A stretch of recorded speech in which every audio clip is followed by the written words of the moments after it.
दोस्तों, जब भी हम राम नाम के बारे में सुनते हैं हमारे आंखों के सामने एक प्रतिमा आती है जिसमें लंबी जटाएं, पीला पीतांबर, माथे पर चंदन का तिलक और एक हाथ में धनुष और चमकदार चेहरा।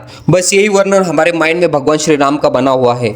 अगर आप देश भर में किसी से भी पूछोगे तो आपको करोड़ों राम भक्त मिल जाएंगे। उनको मानने वाले तो मिल जाएंगे लेकिन जानने वाले भले ही कोई हो। अगर हम इनसे राम जी की क्वालिटीज के ऊपर बात करेंगे तो इनके पास कोई जवाब नहीं होगा। और अगर एक दो क्वालिटीज बता भी देंगे तो क्या ये सच में इन क्वालिटीज पर अमल करते हैं? अगर नहीं तो इन्हें खुद को राम भक्त कहने का कोई हक नहीं है। तो आज हम हमारे इस वीडियो में भगवान श्री राम जी के विचार और उनके सिद्धांतों पर बात करेंगे और जानेंगे कैसे थे हमारे भगवान श्री राम जी के विचार और क्या थी उनमें क्वालिटीज और हम उन क्वालिटीज को कितना फॉलो कर पाते हैं। अगर वाल्मीकि रामायण की बात करें तो भगवान श्री राम जी को विष्णु जी का 7वां अवतार माना गया है, जिनका जन्म त्रेता युग में कल्याण और रावण जैसे पापी राक्षस को मारने के लिए हुआ था। रामायण के बालकांड में प्रथम सर्ग में हम देखते हैं कि जब नारद मुनि से वाल्मीकि ऋषि पूछते हैं कि इस संसार में ऐसा कौन है जो गुणवान, धैर्यवान, धर्मज्ञ, उपकार मानने वाला, विद्वान, मन पर अधिकार रखने वाला, किसी की भी निंदा नहीं करने वाला, क्रोध को जीतने वाला और प्राणियों का हित साधने वाला, ऐसा कौन है इस संसार में? मैं जानना चाहता हूँ ईश्वर। उस पर नारद मुनि बड़ी प्रसन्नतापूर्वक कहते हैं कि इक्ष्वाकु के वंश में उत्पन्न हुए एक ऐसे पुरुष है जो लोगों में राम नाम से विख्यात है। वे ही मन को वश में रखने वाले, महाबलवान, कीर्तिवान, धैर्यवान और जितेंद्रिय है। तो ऐसे वो कौन से विचार और सिद्धांत है जिसे हमें भगवान श्री राम जी से फॉलो करना चाहिए? तो पहला है सम्मान यानी कि रिस्पेक्ट।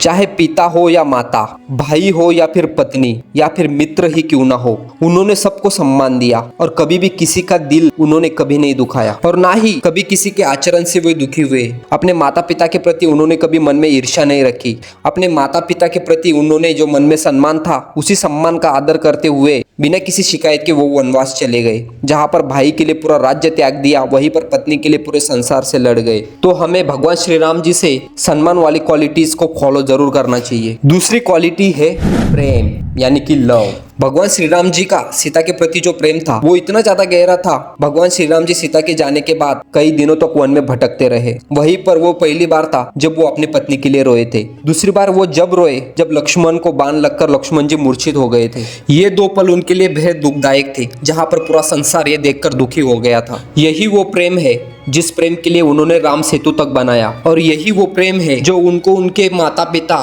तथा भाई और हनुमान जी से भी जोड़े रखता है। तो हम असली प्रेम की व्याख्या भगवान श्री राम जी से भी जान सकते हैं कि वो कितना ज्यादा मूल्यवान तथा अमूल्य है। तीसरी क्वालिटीज है ऑनेस्टी। ऑनेस्टी तो तब दिखती है जब हम बुरे वक्त में किसी के साथ खड़े होते हैं और हमारे भगवान श्री राम जी ने भी बुरे वक्त में अपनी ऑनेस्टी निभाई थी महाराज सुग्रीव तथा विभीषण के साथ। जब तक उनको उनका राज्य वापस नहीं मिल जाता तब तक वो उनके साथ खड़े थे और अंतकाल तक उनके मित्र बने रहे। और अब चौथी क्वालिटीज है लॉयल्टी।